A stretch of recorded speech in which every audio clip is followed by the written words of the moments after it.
Olá, internauta da Jovem Pan Online, boa tarde a você. Bem-vindo ao Espaço Online desta segunda-feira. Hoje nós vamos falar sobre disfunção erétil. 9 em cada 10 homens com impotência sexual são sedentários, você sabia?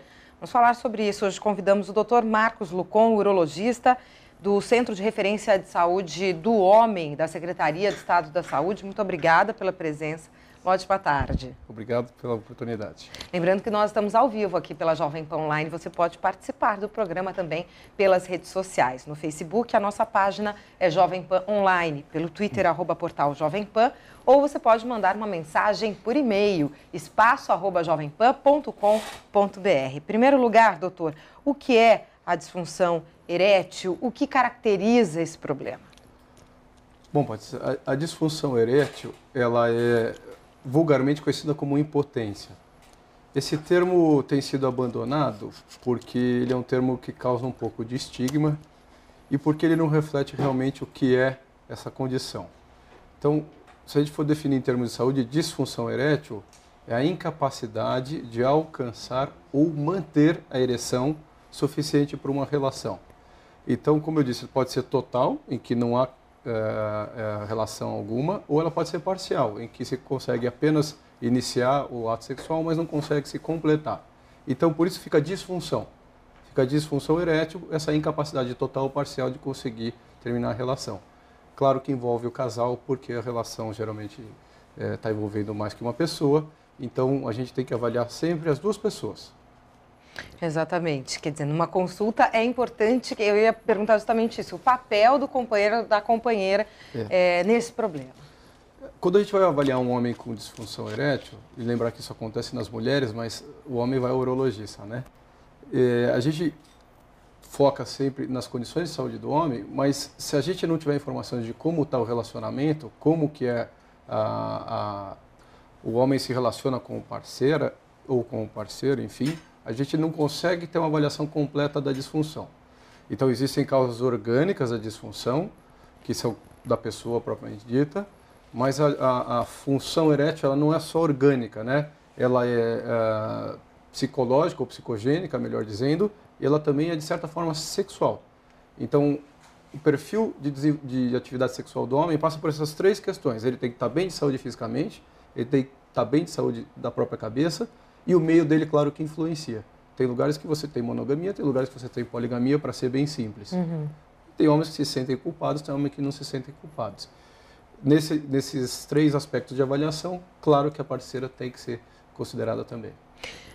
Algumas pessoas brincam e dizem o seguinte, o principal órgão sexual é o cérebro. O senhor concorda com isso, em parte? Eu concordo. Faz sentido? Faz todo sentido. Como que funciona a ereção no homem? Então, para o homem ficar excitado, né, são alguns aspectos que a gente leva em consideração para o mecanismo se iniciar fisicamente dizendo. Então, você pode ter desde da parte de imaginação, em que o homem tem lá suas fantasias ou que ele imagina alguma coisa. Existe também o estímulo sexual que acontece visualmente, que isso no homem é mais forte que na mulher. Existe o estímulo sexual que acontece no contato, muito fácil de entender. Existe o estímulo sexual que ocorre até com odor, dependendo de um odor, de um perfume, para ser simplista. Então, o estímulo sexual no homem, ele acontece de várias formas. E se a gente for olhar de uma forma geral que eu disse, propriamente, o mais peniano no começo foi o contato. Uhum. Né? A imaginação está aqui, o odor está aqui, o visual está aqui, a gente ainda não chegou lá. É claro que a resposta é muito focada no homem, né? A resposta é peniana, vamos dizer assim. Mas não só peniana. Mas, de qualquer forma, se a cabeça não estiver boa, ele pode ter problema. Isso é uma coisa típica do homem jovem, que às vezes tem disfunção e não tem nada fisicamente. A gente tem uma animação aí para mostrar para o internauta da Jovem Pan Online como é que se dá todo o processo e onde é que estaria o problema. Vamos colocar? Aí o doutor vai explicando para a gente, por favor. O que se vê aí, então a gente vai focar aí no pênis, né? A gente está vendo bem a imagem. E o que acontece então? Ele está no estado flácido, está no estado relaxado, ali em cima a bexiga, os nervos, a artéria que leva os vasos para o pênis e o testículo embaixo. Quando você tem a disfunção, como eu disse, ela pode ocorrer no homem jovem, ela é diferente da causa do homem mais velho, ela é mais incidente no mais velho, não só pela idade, mas por outros fatores de risco. E ela também pode ter, como a gente disse aí, vários graus, pode ser transitória. Mas durante a ereção, o que acontece? Tem estímulo de nervos, o estímulo sensorial, que alcança o pênis, ele provoca uma resposta na vasculatura do pênis, que é a irrigação de sangue que chega no pênis. A gente vê um corte aí, ó, o corpo cavernoso se enche. O corpo cavernoso é uma esponja que está cheia de sangue que provoca a ereção. Então, com isso, o pênis vai alcançar o estado erétil, né? Ele aumenta em tamanho, aumenta em consistência. Essa resposta também é no testículo, ele aumenta até 50% o fluxo de sangue, inclusive no tamanho dos testículos. E depois da relação, ele volta a alcançar o estado flácido. É assim que deveria funcionar. E durante a animação, o senhor falou que varia muito do perfil e a disfunção também está ligada à idade e, com a idade, outros problemas. Vamos explicar exatamente isso para o internauta da Jovem Pan Online. Bom, quando a gente vai avaliar um paciente jovem, claro que ele tem chance de ter disfunção, né? Como eu disse, parcial, total, isso varia, conforme a gente falou, com a idade.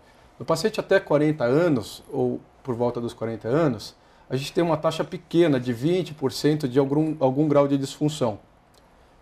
Pequena, até 20% de algum grau de disfunção moderada e uma pequena taxa de disfunção importante. Quando você vai envelhecendo aos 60, 70 anos, o que muda? Você tem grau de disfunção pequena, mas a disfunção moderada é quase 3 vezes aquela de quando você é mais jovem, e a disfunção completa ou total também é muito maior, até 3 vezes do que o paciente jovem. Por que isso muda, que é o que a gente está falando? No jovem, geralmente a condição física é boa. Então ele tem as artérias boas, ele é magro ou não é muito obeso, ele tem uma reserva de saúde muito boa porque ele é jovem, então ele consegue ter a parte orgânica da ereção muito bem, e quando ele apresenta uma disfunção, a grande maioria das vezes é por uma causa que está aqui. E o que é isso?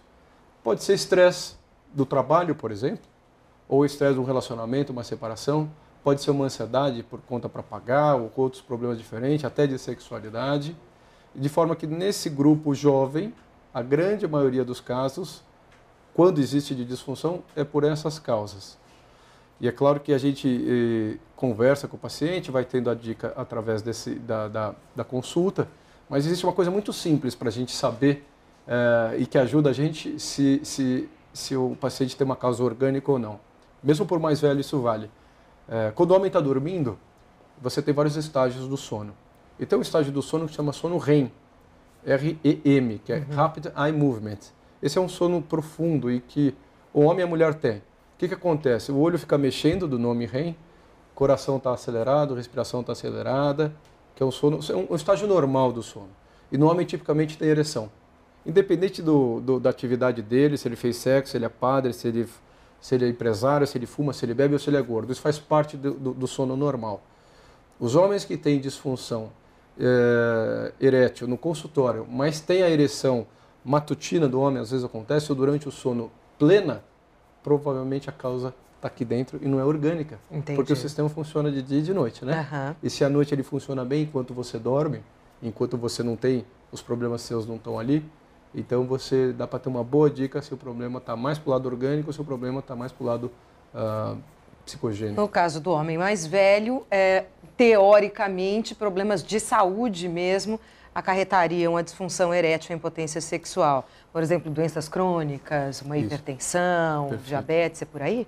No homem mais velho, o que acontece? Veja, o declínio da função sexual ele acontece com a idade um pouco. Então, como a gente foi vendo aí, não só o processo de envelhecimento acontece, mas acontece bastante os fatores de risco que levam até a disfunção erétil.